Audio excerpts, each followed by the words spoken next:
Tuesday. We're at about 5:30 Mountain Time, and whatever time zone you're in, whether before that or after that, we're grateful for you taking time to do a quick general town hall meeting, particularly around the digital world progress for this last week. The agenda will look something similar to this, where we'll review some of the advancements this last week and then have general Q&A. We're grateful for Terrence and Elle and Wally that are all on. If you've got support-related questions, you can direct them to them. And then I also ask for support myself, but this is a private membership association. Some of the statements we talk about may be forward-looking. So thank you for having not just an imagination, but an open mind about what the future could be, especially as things roll out within society. And if you would like to join the conversation, you're welcome to do so at either rippleeffect.clear.events or townhall.clear.events. And you can ask live questions there. So thank you for taking the time and for plugging in without spending a lot of cycles or jumping around. What we'll do is talk a lot about some of the advancements that we've seen within this last week. There's a couple different areas. We'll talk about the Clear advancements as it pertains. There are some new advancements within the store. So you'll see, and some of this stuff is current, some of it's not current, some of it's still in fluctuation.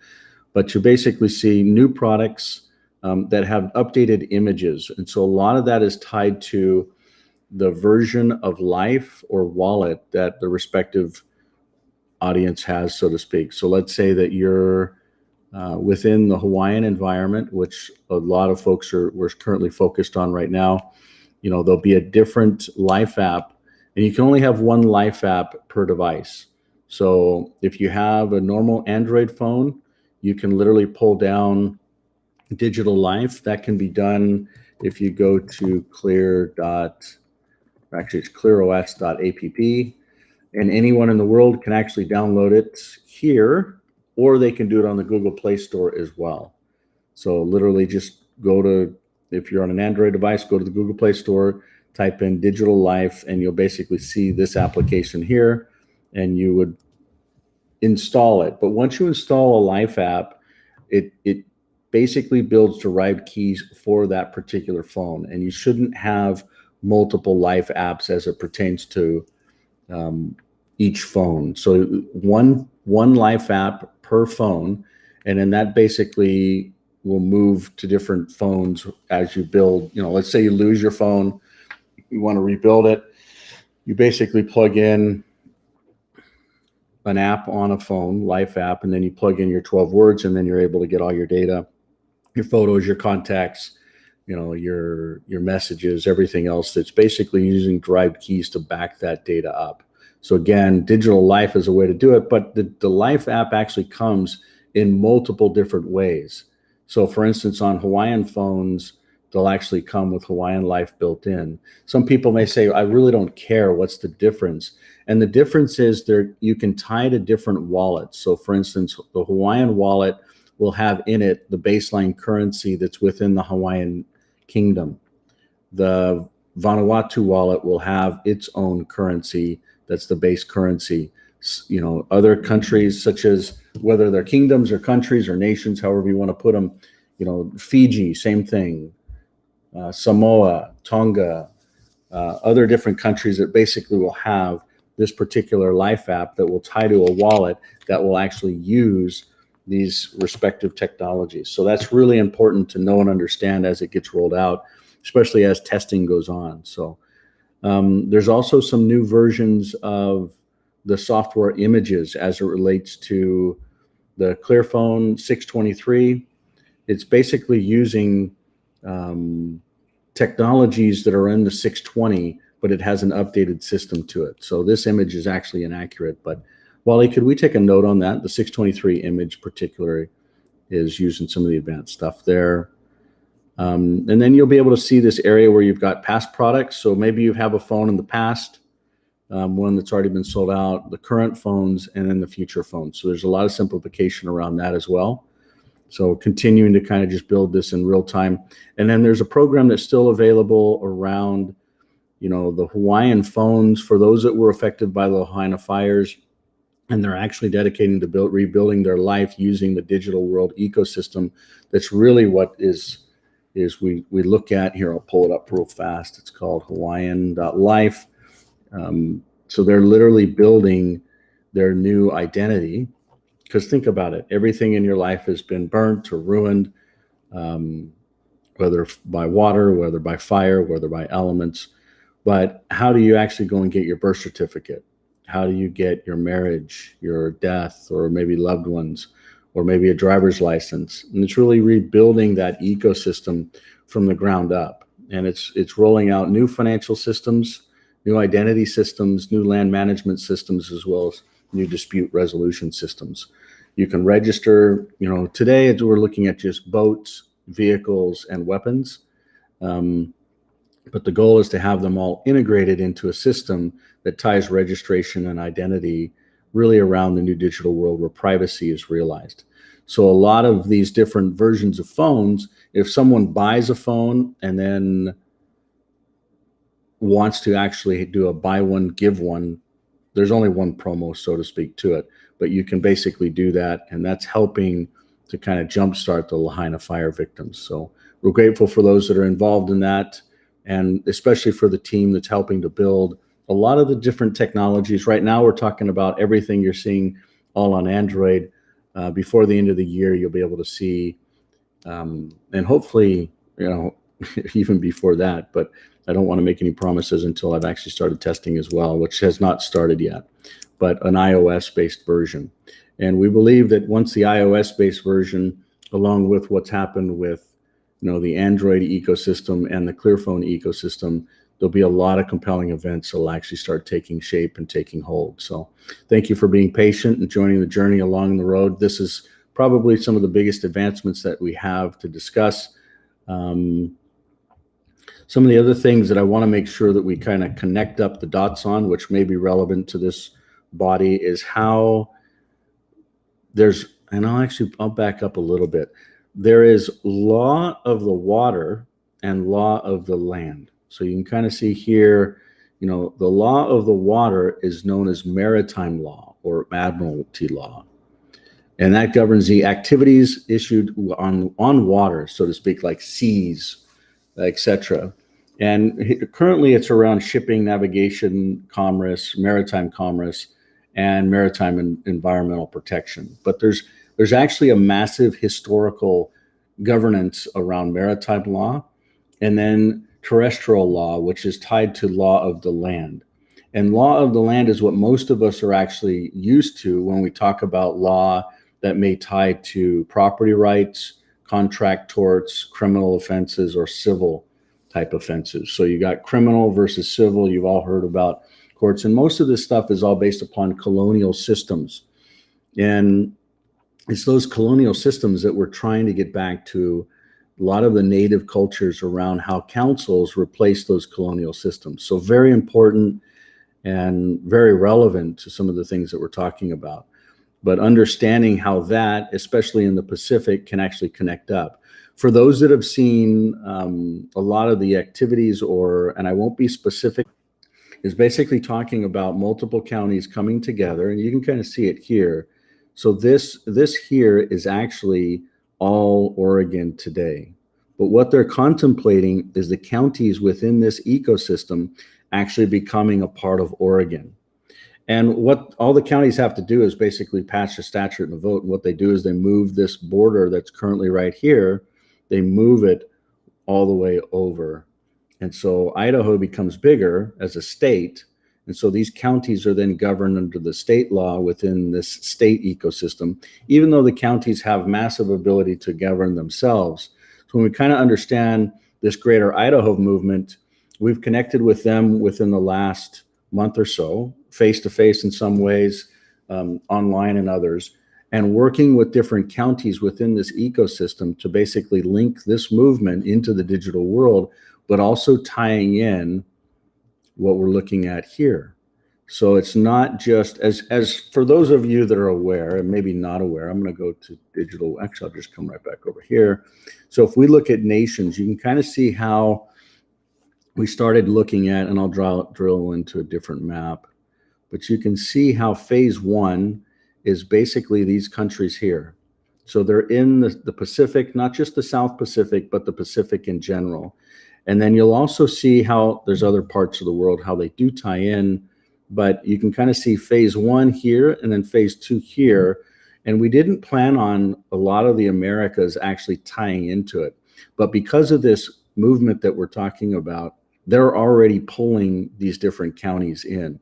So imagine, here, I'll pull up some of these maps, which will show a little bit more details. So these are the different counties here, right? And what if I told you there's actually counties that actually tied not only here, but they also went all the way to the Pacific, and they actually have ports. Now, why is that relevant? When we look at this, we're talking about trade or seaports. So imagine if you have ports that are on the Pacific side. So here, I'll pull open that map again. So imagine if there's ports here, or maybe in Fiji or Tuvalu or Vanuatu or Samoa. And what they do is they agree to actually have trade and recognition with other ports. And those ports are in jurisdictions like counties or states or countries that actually recognize them. So when we dig into some of the recognition stuff, I'm jumping back over to the Hawaiian Kingdom, and I'm going to click on governance. We're going to jump into a timeline that goes back to 1846, which was really when this was taken over. When I say this, I'm talking about the Hawaiian Kingdom was taken over by many that basically, in all intents and purposes, took it by force and actually stole it. And so what you see here is recognition over the years, where other countries still recognize the Hawaiian Kingdom, namely Denmark. And I'll go ahead and pull these open here. Hamburg. And actually, I'll jump into them in real time. So this is within the new Hawaiian.life site, and that may be changing to other URLs in addition that may be much more encompassing, because again, Hawaiian.life is just an application that plugs into a greater ecosystem. The Hawaiian phone is just a phone that plugs into the Hawaiian Life ecosystem that also ties into the wallets and the payments and the identity and all the disputes and all the other systems. But you can kind of back in, like this is a treaty with Denmark. This is a treaty with, let's see what it comes up as.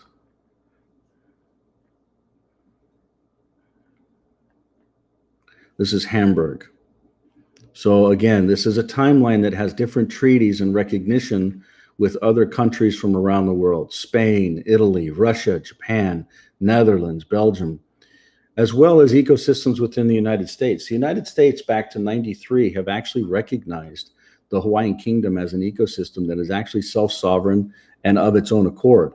Not only that, it also has policy. Let's see if I can find some of this policy. Here's an example. So this is particular policy as it relates to an island, this particular island, which, like other parts of the Pacific in wartime, there are certain military things that are done. And this particular island is just south of Lanai and west of Maui and north of the Big Island. And then also you've got Molokai and Oahu in the same vicinity, and then Kauai northern that. But this ecosystem here, this land is actually will be given back. You know, let's see if I can be, actually I've got another.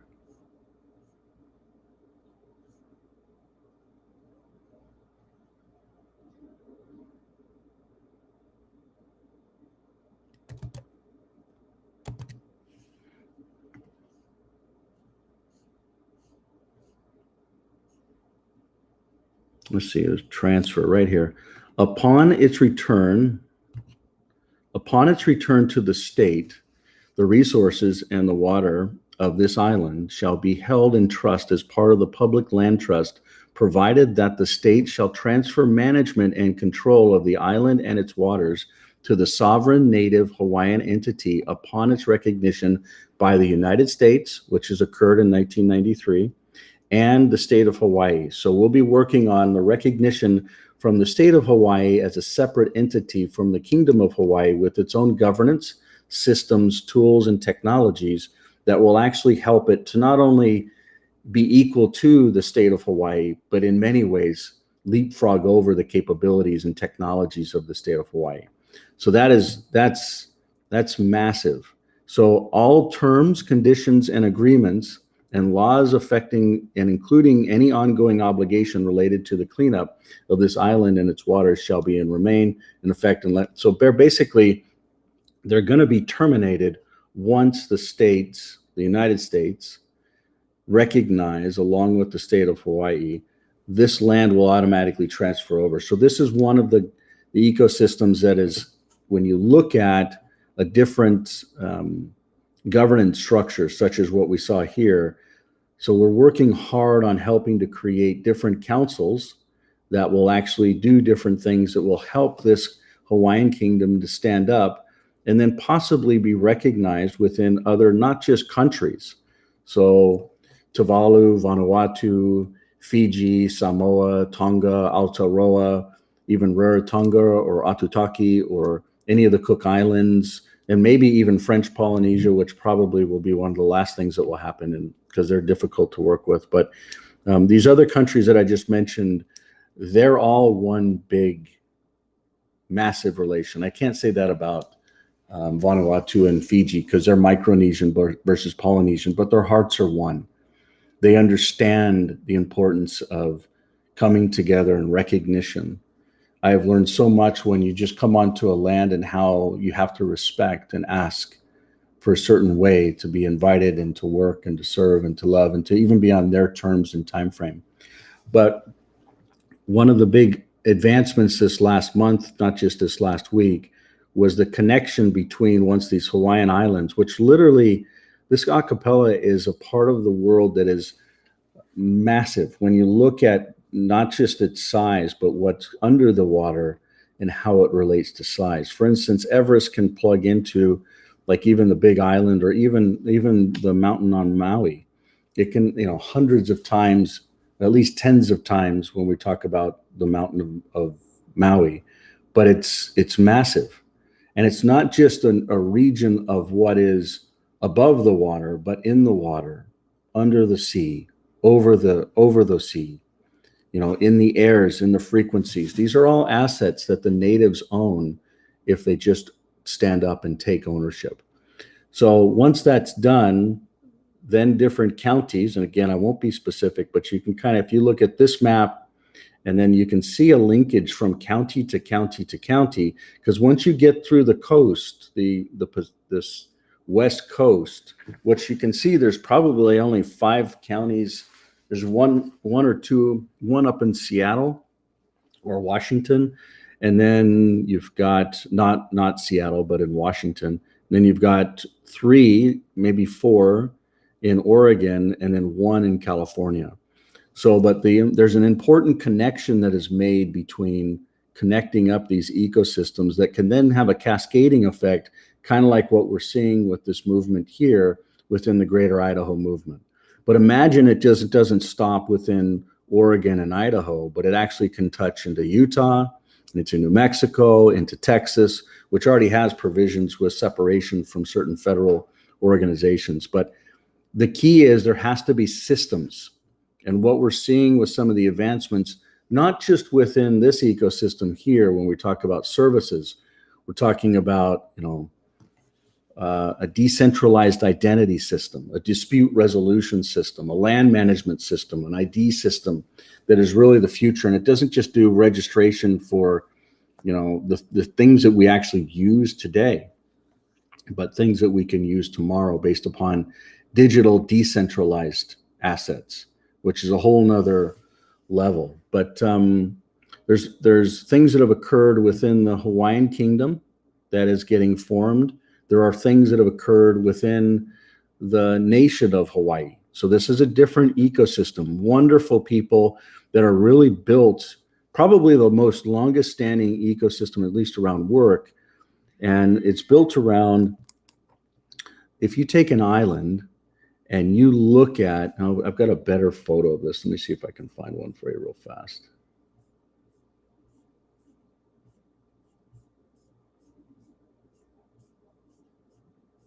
This is just one environment. I want to show you how many of them. This is just here, I'll show it to you this way. So if you look at it, you can see how this is particular on the island of Oahu, but you can see how these different apahus, they're separated based upon jurisdiction, and it's really ownership or responsibility of how the resources, the water, the land, the different environment, whether we're talking growing or living, can actually work, and how all of it can come together. This apahu is basically a growing system that is decentralized. And so they focus this nation, which again goes back a long ways, and this is recognized by the United States of America under the United States of America Constitution and law dating back to 1993. And there's two presidencies that have actually continued to kind of underscore that over time, but it's really helping to take this to the next level. And the folks that are behind it, wonderful people. They have their own responsibilities, their own charters, their own focuses. You know, again, agricultural, growing, communication, commerce, defense, education, energy, environment, foreign affairs. And I've had the opportunity to meet with some of these people and really see what they're doing as far as these different types of intents and ecosystems. And they're truly making a run at helping to build what was historically a sovereign, independent ecosystem that was on its own. And, you know, is it easy? No, these guys are lifting some very heavy lifts, but they're doing it for the many instead of the few. And it's been since this last week, we actually did have another meeting. It was the third meeting with them. And we look forward to continued relations and the opportunity to be able to serve them and help what they're doing within the nation of Hawaii to be united within really the greater humanity body. So those are basically the topics and areas. A lot of it, again, is related to, you know, it's not just in the Hawaiian Islands, but technology is also being used within counties and countries within the actual United States of America and rolling that out. So again, this movement within the Idaho Greater Movement, these counties, what technology are they using? Are they using Dominion voting systems? You know, and this is actually where, when we talk about elections, which will be at everybody's top of mind within the next 90 days, you know, this is where the actual selection system of voting system comes, is the county level, or in other parts of the world, the country level. So the country of Aotearoa or New Zealand, you know, that was all based upon the country selecting it, not provinces or counties. But in the United States of America, the way that the Constitution was built out, it's not just states, but counties that are very important and actually have the mandate for not only, you know, voting, but also other certifications and records. So it happens at the county level instead of at the state level. Some folks have pushed the identity side of it, like driver's licenses, to the state level. And there's some interesting things that are happening there as well around how things can actually be accomplished. So what I'll be specific about is this. So Real ID. If you've traveled recently, you've seen this May 7th, 2025, which, by the way, this is the third, maybe the fourth time that it's been pushed out. This goes way back to an act like 20 years prior. I want to say it's not this 2013. Let me see if I can find it for you real fast.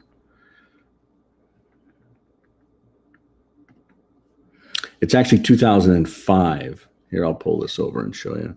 So 2005 was when this act was actually put into place. And what I found very interesting about it was to stop the things that are actually happening at the southern border, which I'm not going to spend a lot of time on. I know this audience probably is already very well versed in the many, many, many hundreds of thousands of people that are coming across the border in violation of this Real ID Act every single month. And we're talking millions now since this new supposed administration has been in effect. But regardless, you know, we're at one world, one people, right, got it.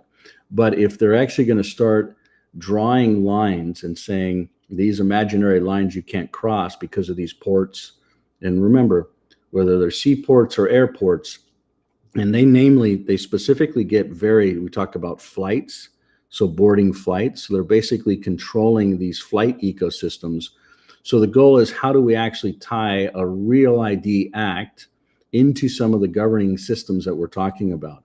And what does that mean? And how does an organization actually get into and comply with these different ecosystems? So a lot of this is going to be affecting people in the future. Many might not care about it today, but if you've got a driver's license that does or does not have these types of markings on them, you're going to care about this, because your ability to travel is going to be impacted in a very material way in a short period of time. And this is just a driver's license within a state. We're not talking about passports. Passports is a whole nother level in conversation, but ultimately it's the states that are actually driving the identity for state to state. And then you'll have countries that drive it for passports with country to country. So that's a report out based upon the digital world, some of the things that we're moving in advancement of. Let's go ahead and go back here. If you have questions, now's a good time. Thoughts, comments, feedback, any other topics you'd like to discuss that may be relevant to the things we're going over here?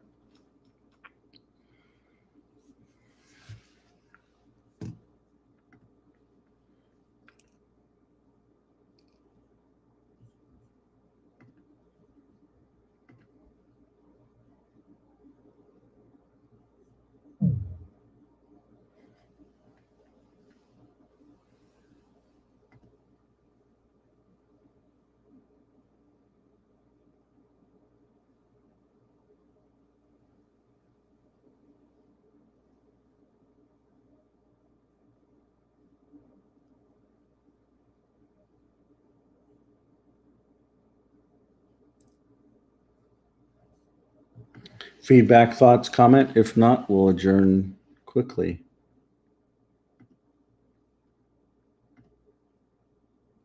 Michael, just a quick one from Sam in Australia. I missed the link between the southern border people coming through, the link between the driver's license with that specific ID system that will stop you from going from Texas to LA or etc. state to state. Okay, I'll go ahead and review that with you real fast. It ties to right here. Secure driver's licenses and identification documents are a vital component of our national security framework. The Real ID Act, passed by Congress in 2005, enacted the 9/11 Commission's recommendation that the federal government set standards for the issuance of sources of identification, such as driver's licenses. The Act established minimum security standards for license issuance and production and prohibits certain federal agencies from accepting for certain purposes driver's licenses and identification cards from states not meeting the Act's minimum standards. So basically what they're doing is they're allowing folks to legally or even cross against borders. I don't know if you being in Australia, I don't know if you're seeing what's happening from it's not just countries that are south of the border, but if anybody gets into those countries, travels from Mexico to, let's say, Dubai or other parts of the world, they can basically just walk across the border. And at this point, the measurement for if they're returned to their country or if they're given money to be able to be welcomed into the country. And then what they're doing is they're linking their ability to be transported to different parts of the United States of America to then be able to get a driver's license. And then there'll be a time after that, so after 2025, where voting and identity will basically be controlled within that system. So for instance, there are folks that cross the border, let's say the Mexican border, and they can go up to Utah and they can get a driver's license. If they can pass the driver's test, so there's a written and a driven. If they can pass those, they can get an ID, a driver's license. And so those are some of the basic goals of being able to get accomplished. And what I'm trying to paint a picture on is a timeline around how, IDs will be deployed and then locked down. And basically what's happening is, and again, it comes back to one world and one people, but it's a matter of how the people are actually either governed or they have government that is managed by the few based upon the things we're already seeing with voting systems and others, to be able to control and take away choice, really, is what it's all about. So does that make sense a little bit more? Yeah, thanks very much. Mm-hmm. Yeah, Mhm. absolutely. And what's interesting is, how this was actually started and then rolled out over the years, again, from 2005 all the way till now, 2025. So 20 years later, when it actually gets enacted. So the goal is to be able to work within the Real ID framework within the system. So imagine, and this is not the case today, but imagine some of the services within the Hawaiian Kingdom being able to offer, let's say, a driver's license, just like we were looking at, but this also can be Real ID compliant. And it's actually Real ID compliant, and it provides anonymity, so protection and separation of the individual's name. So it doesn't even review their full name, but you can validate, the individual can validate who they are based upon a cryptographic key or even a scan from someone else. So let's say an officer needed to identify a particular individual, but instead of having a digital driver's license on your phone, you can the officer could scan your license plate or a physical driver's license and then be able to request your identity. And on your phone, it pops up. You still keep physical control of your phone. It pops up, you push a button, it approves, and it actually shows your full name and maybe other data about you, but you can actually control it as an individual. And anybody that wants to do physical governance, like a police officer in a particular jurisdiction based upon rights and particular violation, because in the United States of America, there's a due process that should occur to be able to retain individuals or detain individuals, either one. And that basically just helps this process use technology to get into those different compliance ecosystem while the individual retains, their privacy at the same time. But let's say that the officer can stay safe as they use those types of terminology. So big connection there. Identity, driver's license, really important, especially because the state of Utah is one of the actual leaders in this ecosystem.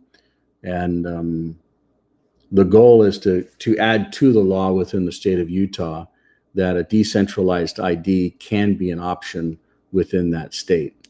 So as they roll out digital driver's licenses, for many, they may not care, but a digital anything is actually a much greater control than a physical driver's license.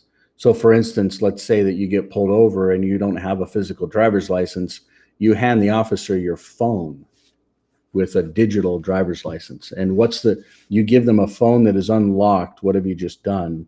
And, let's say they go ahead and figure that out and there's a scanning process between the two, but this stuff is in the works right now in big time. And we're doing our best to help an ecosystem that can actually choose to be a part of a separate system, to be a part of that separate system at the same time of standing up a jurisdiction like the Hawaiian Kingdom that has already been sovereign. And the people here, I believe, are second to none. Their hearts, their intentions, their history, are they perfect? No. But I personally have an absolute knowledge and love and understanding that, especially in the Pacific in general, a lot of the unity will occur within these cultures and these indigenous ecosystems that have been forgotten, oppressed, stepped on, abused, killed. And genocide is a small word compared to what has really occurred. And I'm not going to sit here and say these fires were started by lasers. You can look at your own proof. I'm not going to sit here and say that government is killing the people by locking down the roads and turning off the water and turning off the power and turning off the communication and turning off the sirens. I'm not going to say that these hundreds of people were intentionally murdered, because I don't believe that that was the intent overall. But I do know that rebuilding an ecosystem based upon true and correct decentralized principles around governance is the right thing to do. And these people will stand up with it. They will understand it. They understand genealogy and the importance of genealogy. And to be honest with you, even as humble and kind as they are absolute warriors. And this last week, we had the opportunity to go through the Polynesian Cultural Center and kind of, if you haven't seen it, I'll go ahead and. The Polynesian Cultural Center is a very special part of the world that goes through attractions where young youth can actually help to serve and tell about their different culture. You know, where they're from, songs, dances, food.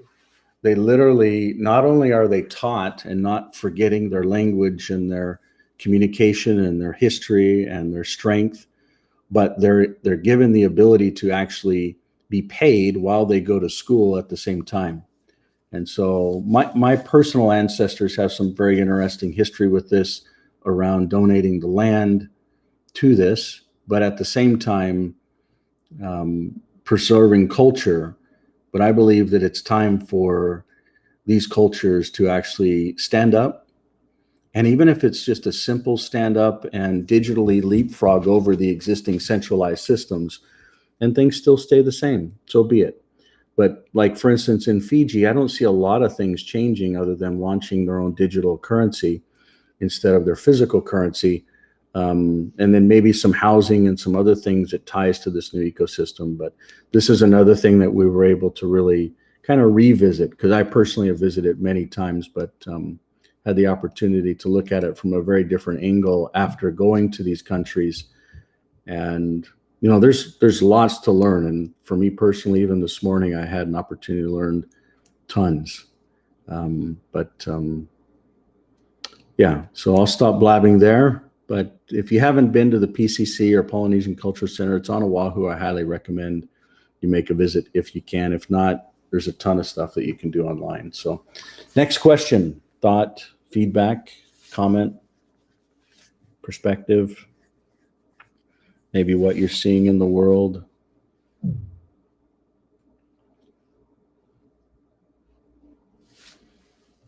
It's a quiet day, not a lot of folks.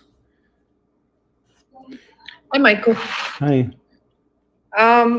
So, I mean, I love everything, all the work you're doing and all this digital world. But if I get a digital ID, how do I know it's going to be accepted by the governing bodies here where I live? I mean, that's exactly what we're working on. Your question is specifically what this whole conversation has all been around how do we get recognition. So for instance, you know, how do we go to local authorities and make sure that a license plate is a process is built around it and it's understood? How do we go through and make sure that a state can recognize another ecosystem that is built based upon a digital ecosystem like this? And this isn't the first time, as you know, this isn't the first time that a digital governance system is actually used. There's other countries and there's other ecosystems that are currently using them. But it is the first time that a country and a kingdom as old as the Hawaiian Archipelago and the islands here are actually standing up and start using it with a compelling event such as a full city burning down. And I'm sure it'll probably be, 5 to 10% of the people that actually use this digital ecosystem, but that's enough for a governing body to recognize an ID.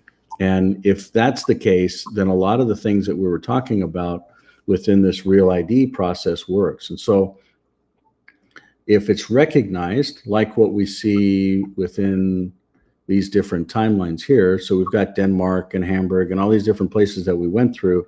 We'll go back through these different countries because these were over time and look at that recognition and help the Hawaiians to govern themselves based upon decentralized technologies for the future.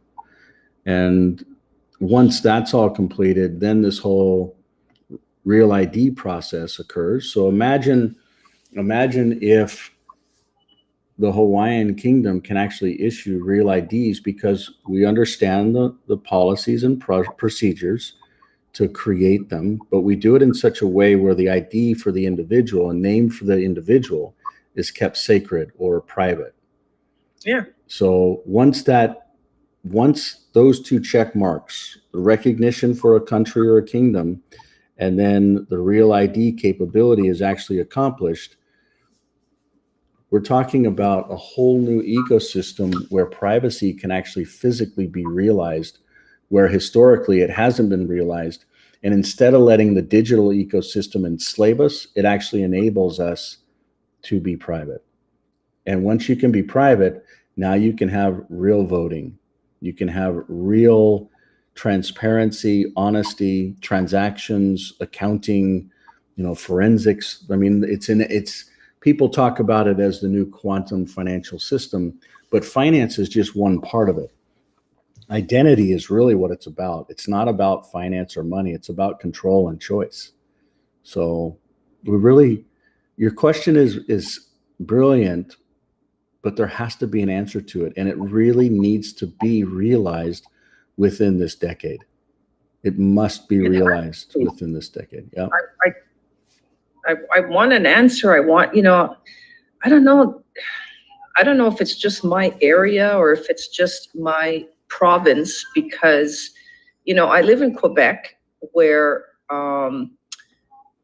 we're about 8 million people, and most of the people here don't speak English, and they are lied to, manipulated constantly through the media and the politicians, because they don't speak English and they don't listen or understand anything from around the world. And they're just drinking the Kool-Aid. And I'm just blown away. I just can't believe that and I look at this and I think I don't know how to make a difference. I don't know where to start. I don't know how to start educating people. I mean, I spoke to my cousin's boyfriend, who's 36 years old, who was born in New Zealand, and they've lived all over the world. They're presently living in Kenya. And when I told them that, I went to check out at Walmart and they took my picture without a sign and without my permission, he was like, well, I don't care if they take my picture. And I was like, what? Are you kidding me?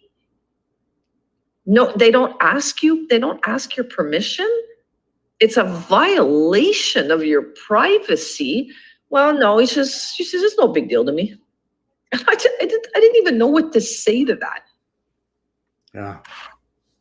Yeah, exactly. And a lot of it is they don't understand the power of technology. They literally don't understand it. I'm going to pull up a real quick, this ties right to it. This is actually October 30th. So a week ago, this was passed. And we've heard something similar to this around safe and effective. Okay. Yeah, really. Okay. So this is from the White House of the United States of America, a fact sheet by President Biden issuing an executive order on safe, secure, and trustworthy artificial intelligence. This was literally released just this last week. And the whole document basically just goes right through this and says exactly what this is around, hey, artificial intelligence is going to be safe and we're managing the risks and you don't need to worry about it. But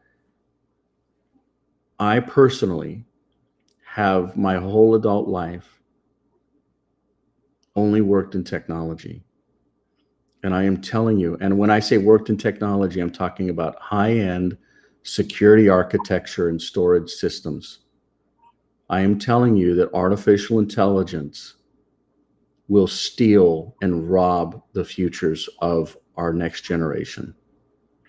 And we, just like your brother-in-law or whatever the relation was to him, we are literally allowing it. And just like other things that were supposedly safe and effective, 99%, right? Yeah. You know, Oh, this is exactly the same type of message, but this is about artificial intelligence instead of about a supposed vaccination. But the marketing is brilliant. I mean, oh, it's so much fun, and look at what you can do. And I mean, it's brilliant, but there's no people. I don't know. Again, I think people are asleep. They're not using their heads. They're not thinking about what this could mean for us. I don't know. I don't even know how to begin to have a conversation with somebody to tell them, hey, this could be horrific for us. For me personally, I use a couple different statements. One, you know, it takes away choice. And the way that it takes away choice is through slavery. And people struggle in their mind to link up how technology or digital anything or artificial anything or machine learning anything could actually take away choice and enslave us. And they just don't understand that. But what we're really talking about is these two slides here, which is basically the few controlling the many, and the few work in these secret combinations. And the particular thing that we're fighting directly against is big tech, but it also happens in media, in health, in finance, and many other secret combination circles that then take over government. And when the governments are taken over, they can then create public monies, which there's public combinations and private, and they both have their own checkbooks. So public money is basically how do you create a treasury bill or issue more money? And so this is actually data that's probably 5 years old now, but double this, literally in the last 5 years, it's doubled. So the amount of cash in the world, and it's mainly doubled within China, the United States, and I won't be specific around Taiwan and some of the others, but China and the United States are the biggest proponents of creating additional dollars, which then dilutes out or deflates the value of the money that we all currently, if you had in your bank or whatever else, just the spending power of it goes down. And so the way that these secret combinations control is through building and loaning ecosystems. So the IMF talks to the World Bank to be able to do project finance. And the next thing you know is everyone is making money because they're creating the money. So the competition is centralized systems that are actually making money with unlimited budgets. So they're all in bed together. Yeah, exactly. So think about it. I mean, our task is pretty gigantuan because we're talking about building a decentralized system with we're not creating money in their system. And so when you look at, you know, and I don't want to purport that crypto is something that is positive, because I think a majority of when people say crypto, which is short for cryptography, which they also talk about it as blockchain and other systems, there's a lot of hype, there's a lot of speculation, and I look at it as just another form of gambling. And gambling is not necessarily what needs to be happening or accomplished, right? I mean, it's literally, you know, there are ecosystems where centralized systems have a massive competitive advantage. But the work that we have to do is find that balance between government and these centralized systems where freedom can actually prevail. And that's where I really believe that a lot of the work within the Hawaiian Kingdom, and not just that, but within the Pacific, and there's many other nations within the Pacific that can actually work together to find unity through recognition, through spending, through commerce, through travel, you know. And it's really the digital world creates an ecosystem that's also a counterbalance to the centralized United Nations ecosystem. So it's nations that want to be a part of this, but they don't want to be a part of the secret combinations in the World Economic Forum agenda that's driven through the United Nations systems. So, Okay, but so go ahead. let me ask you something. So, there's a lot of brilliant people on these calls. There's a lot of organizations around the world that are all working towards our freedom, our sovereignty, our ability to thrive. So how, with the digital world, Michael, come on, how can we get all of us working together instead of pockets all over the place? Why can't we bring through the digital world, why can't we bring all these groups, these brilliant people, these committed, devoted people all over the world? How can we bring us all together to work together and get this done? You know what I think the biggest issue has been? The same thing that we've been trying to combat around adoption. Adoption has been the biggest problem. And the reason behind adoption is actually 3 different platforms. So people are either have historically an Apple phone on the right, Yep, or that's me. or an Android phone, right? Yep. And as we go through and understand, we're launching this new platform of Clear, right? But look Yep. at the adoption. We're talking no adoption. We're talking, 100 to 200,000 devices in the world of many billions is Right. nothing compared to market adoption. And so if we look at Android devices, and this data is about 2 years old, actually probably 2.5, coming up on 3, to 2020. So it's 2 to 3 years old. So 3.7 billion devices, 75% of the world, 38% of the US is Android, versus Apple of 1 billion units, and it's actually closer to 1.2 billion now. We're talking about a $4 trillion company with a market cap, right?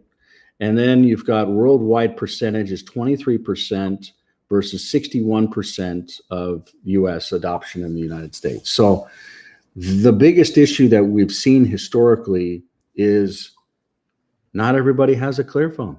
Not everyone cares about decentralization. What everyone does have is an Android phone and an Apple phone. And what we just talked about earlier today is the ability for basically a decentralized ecosystem to get mass adoption through this digital life. So imagine digital life can get downloaded on any Android, and digital life can get downloaded on any Apple. And then if they want to do with, Samoa life, Fiji life, Tuvalu life, Hawaiian life, Saudi life, any of these different life apps that tie to the currency within that country, and then you can tie other currencies into them. That's where mass adoption can actually start occurring. That's where people can actually start joining in real time. Because a lot of people are like, the most intimate thing I have in my life, other than maybe a relationship or a spouse, is a device. And it's very difficult to take those devices away from people, even freedom-loving people. And we've learned this the hard way over years. People that like sovereignty and freedom and privacy, they're still very difficult when it talks about, are they technically solid? Do they struggle with just the basic types of things? And to be honest with you, there's a lot of committed people. There's a lot of folks that are like, this is one thing I can choose. I can choose to pay for a device that's going to spy on me, or I can choose to try and be a part of a decentralized future and actually vote with my time. Like most of you your most valuable asset is your time. And you show up every single week with good, brilliant interactions and questions. And then during the week, many of you actually make, large advancements in helping to be able to provide the future. And many of you have read the Declaration of Unity. I think that's a basic doc, which a lot of these countries don't have any kind of quorum or issue with. I've never seen anyone that says, I disagree with this statement. But locking onto that getting a phone, telling people about a phone, getting a node, becoming a member, a resident, a citizen, and maybe even starting a decentralized company, an association, working through different systems that were within this ecosystem, and actually having the guts to start to use it. When I was with this ecosystem earlier this week around the nation of Hawaii, he's like, Mike, we were making license plates 20 years ago. And when I say license plates, I'm talking about stuff like this right here, right? So things like this, where he was like, Mike, 20 years ago, we were building these license plates. They didn't do things around registration. There wasn't a solid database system that they could have tied to. And the ultimate reason for building it, the compelling side of it now is someone can actually have their own identity. They can truly have, when you go and look at let's look at this driver's license. This driver's license doesn't have a full name on it. Yet an officer or whoever needs to have the identity could actually validate that these people are who they say they are. And they could actually have a score that the individual actually owns and controls. And it's not some carbon credit mess that's the next pandemic that we're basically all going to be thrown in the middle of around identity. And, if you want to really understand the systems, go to Whole Foods, go to Walmart, go to any of these systems that are using the Amazon One. You go to the smart cities. We've got them in Utah. There's more that are coming in Utah. I believe right here in Lahaina will be one of them. I believe that there are ecosystems within Oahu that are already there. And you're starting to see these decentralized ecosystems that are very easy to light up and control. For instance, why is it that the Hawaiian Islands, all the ferries stopped? They're literally controlling all of it because they control it at the ports. They can't control it at a seaport like they can at an airport because the regulators are at the seaports. They're at the airports. So your question is brilliant. I wish I had a simple answer to it other than we're working hard, in many different ways to try and provide that choice for future generations. Because it's like your brother-in-law I don't want to call him stupid because he's not, but he may be ignorant to really what the problem is, right? Yeah. And it's okay to be ignorant as long as you're willing to say, okay, well, let's learn. Let's understand what I'm ignorant about, and let's try and actually think through what values and virtues should be realized for future generations based upon the simple freedom of choice. We're not go ahead. I think that everything starts with educating people, because honestly, people don't get it. They don't understand it. I mean, I have a much better understanding than I did a year ago, just being on these calls, but I'm still not there, Michael. But I want to learn. I want to learn. I'm, as much as I can. But I really believe that it's just a lack of education, of there's so much indoctrination and propaganda on our youth in particular. I think people, more my generation, a little bit younger, it's a little bit easier to have a conversation with them because we've known what it was like to go to Walmart and not have our picture taken without our permission.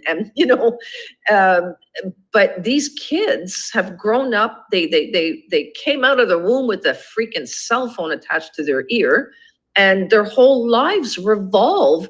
And the easier, it's like all those kids in, where was it, Sweden, when they asked for volunteers to come and get chipped.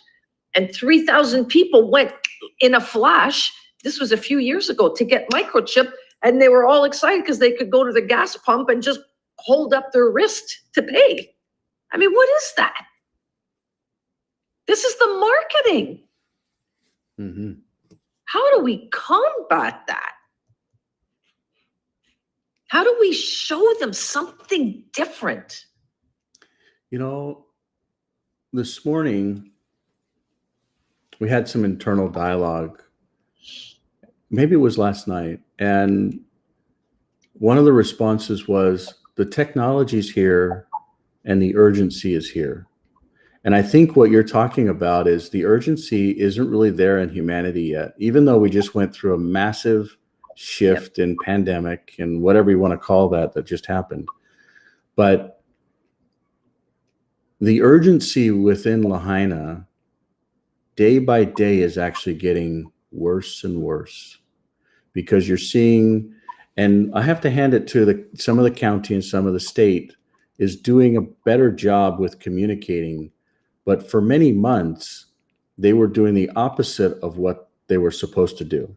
They were having closed meetings. They were not allowing folks that came in peace and want to add value, to be able to help. But I believe that the pain that is being felt from those that lost their homes and their community and their jobs or education or lives or material possessions, I really believe about their children. yeah that's a deeper conversation there is no real answer or solution to. But there isn't a solution that I'm seeing that is helping them to rebuild their lives. And I believe that the compelling event and importance is getting more and more pertinent and important. And that's urgent. Mm-hmm. Yeah, it really is. And that's also why, you would see somebody say, okay, well, I'll give an opportunity to create a birth certificate for XYZ family member because it's gone. And I'll actually do the genealogical work to prove that that individual is who they are, which is bigger than any of the systems that we currently have around identity. For instance, people can go out and say, I want a whole new name. I want a whole new social security number. And I want to justify it based upon this reason. And it just happens. Versus when you're talking about someone that has a relationship, a family member where they're willing to put their name and their validation on the line to say, this is my family member and this is this is their name that they're known as.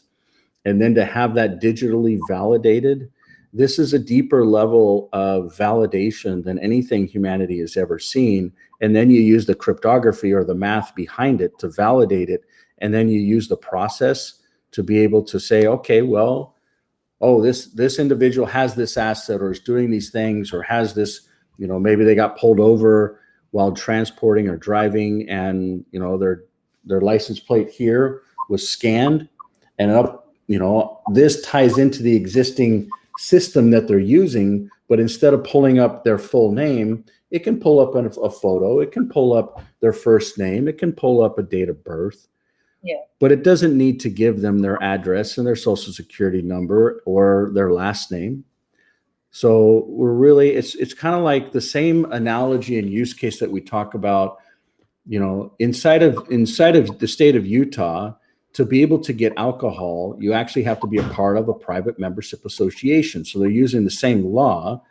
So to go into a bar, you actually have to have an identity, a card. So they're saying if you want to come in and you want to get a meal or even sit down to get a drink, you have to show us your driver's license. And on your driver's license, will have, your address, your date of birth, and they're using it to say, well, we need to validate that you're over 21. They really don't need to know your name. They don't need to know where you live. They don't even need a driver's license, but that's what they develop as their policy to get in. And just like your use case you talked about at Walmart, your brother-in-law, whoever doesn't care that they took a picture of him, they're taking a picture of the ID. So they know exactly who's gone in every single night to XYZ bar. And then what happens when those bar database systems actually link up? You're starting to get a record, and I don't personally drink alcohol, and I don't think that's the basis of what this has all come from. So it's a record of where someone has been, where they're going. And when you layer that in the digital world, we're talking about how fast you drive, where you drive, what you listen to, how you drive, if you want to ride, if you got a ride, you name it, down to the quality of your ride, down to the temperature in your vehicle. Michael, I just listened to a podcast and the fellow was saying that a colleague of his worked, a friend of his worked for Facebook and one for Google, and Google and Facebook know more about us than our spouses do. Yeah. Know everything about us, everything. They were talking about 2,500 data points is just what Facebook was tracking probably 4 years ago. 2,500 data points. That's not talking about if you've got Facebook installed on your phone, they're actually tracking every word. Yep. I don't know if people may not know that, but every single word you say, there's a reason why the last time you talked about Iceland flights and tickets and it pops up. Imagine that. It's there.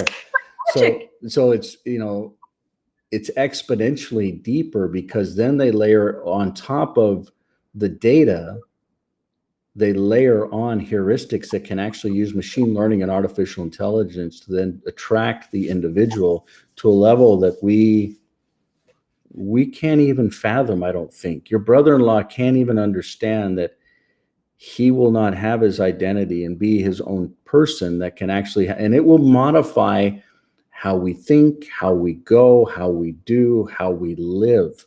You know, a conversation that we had earlier today was to be free is to be able to wake up when you want to wake up. And here in the Hawaiian Islands, people woke up when they want to, and maybe they'd get on their knees and say a prayer and say, what am I supposed to do today? And then I thought it was interesting. The next thing that they do is they touch one another, they rub each other, they connect, they actually live a life that's very different than what we're currently doing in humanity where, and I don't know about most on this call, but I was guilty of it. When I was 35, all I cared about, my definition of success was, can I buy this size house for my wife that wants to have more kids or maybe a bigger house? Or, you know, to her defense, it wasn't a big house. It was actually, she just wanted a new house. But I thought that was the definition of success, if I could have materialist things to actually make my wife happy. Whereas making someone happy is based upon choice versus my aha moment was, I'm not here to actually just make money. I'm here to have joy. And joy comes from being able to choose. Now, I may choose the wrong things, but I still have that choice. And the definition of wrong is really determined based upon, you know, who we are and what our real objectives are and what the real drivers in life are. And I think that's all a personal journey that we're on. But the nice thing is we're on it together on this beautiful sphere that we get to float around on and connect with people just like this. I mean, this online meeting in multiple different rooms with multiple different drivers. And, you know, some people are here to tell other people, some people are here to build new ecosystems and kingdoms and cultures. But we're all on the same journey and we're using it all with the same types of technology. For instance, this may be shared on social platforms from Facebook to LinkedIn to Twitter/X. But it's actually recorded and shared and documented based upon open technology that I believe is open source and giving the ability for future generations to actually snag technology and use it as they want and build it and deploy it as they want to compete with the Facebooks and the Googles and the others is actually what we call living the law of consecration in software development and service delivery. And that's why the governance is so important. The councils are so important, and the service providers are very key, or the service providers are very key to deliver the services. But that system of governance is something that's built on true and correct principles that go way back hundreds, if not thousands of years around people working together and collaborating together. And if they didn't, back in the days, sometimes it was life and death. You know, they just wouldn't, their culture wouldn't survive. Look at the Mayans and the Incas and the Cooners are still around. You know, there's 70 to 80,000 of them. But, and actually that's a good example of a culture that was never, they were never controlled. They've been sovereign ever since.